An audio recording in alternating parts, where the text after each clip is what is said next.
Chapter 4. The night Alice went to a big fancy party. The room was packed with famous film stars. Cameras weird flashbulb puppet. All the film stars wanted to have their picture taken with Alice. Gee, they said, they cried. A real-life anteater. It is true you live in the jungle and eat ass? Poor Alice. No matter what she said, they didn't listen. They didn't believe an anteater could be a film star. Alice tiptoed outside and sat in a shadow. Two film stars walked onto a balcony.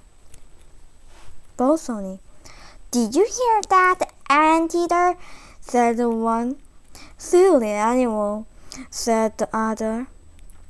She did. She's going to be a film star.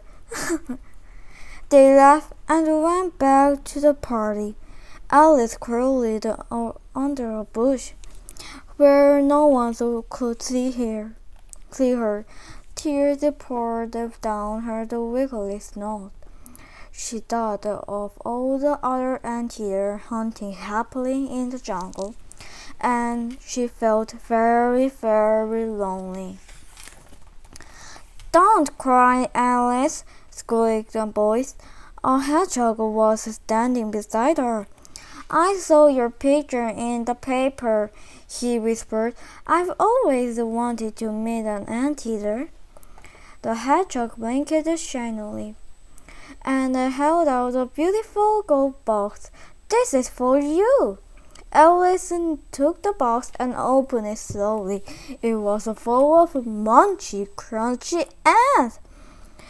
For the first time since she had arrived in Hollywood, Alice felt really hungry. Alice slurped up the ants with her long, curling tongue. It was as if some kind of spell was broken. Suddenly, she knew exactly what she should do. Chapter 5. Alice pulled out the blonde wig and ripped her stained dress in two. She threw away her high-heeled sandal and stamping out on her film star sunglasses. She was about to throw her handbag away, but she decided not to. Even an anteater needs a handbag sometimes. What are you doing? Asked the hedgehog. I'm going home, cried Alice happily. As soon as I tasted those ants, I knew I was never meant to be a film star. I'm an anteater through and through. Alice hugged the hedgehog. Thanks, buddy, she said in a perfect Hollywood accent. You've done me a big favor. And she planted a kiss on his prickly nose. The hedgehog trembled all over. It was his dream to be kissed by the anteater.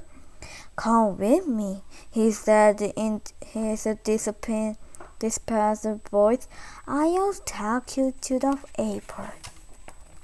Chapter 6. The next day at sunset, Alice arrived on the riverbank. Cornelius was lying in the water. When he saw Alice, he waddled onto the shore. How was Hollywood? He said. What were the film stars like? Alice pulled a face. Hollywood was horrible and the film stars were yucky. Cornelius blinked his big yellow eyes. If you hadn't been in such a hurry, I could have warned you. How do you know? Asked Alice.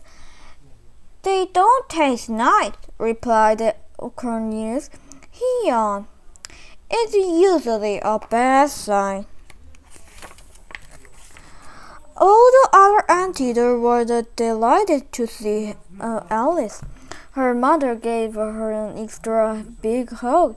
"Welcome home," she cried. "We've been waiting for you." She gave Alice a special supper. There were the eggs with everything. "Welcome home, Alice. Mom's menu, and soup, and pie, and jelly." Later, then everyone was asleep, Alice watched the moon rise. It shone out the jungle and made it a lovely river. She turned over the jungle into her pile of leaves. For the first time in age, Alice was completely happy, and she dreamed about it all night long. The end.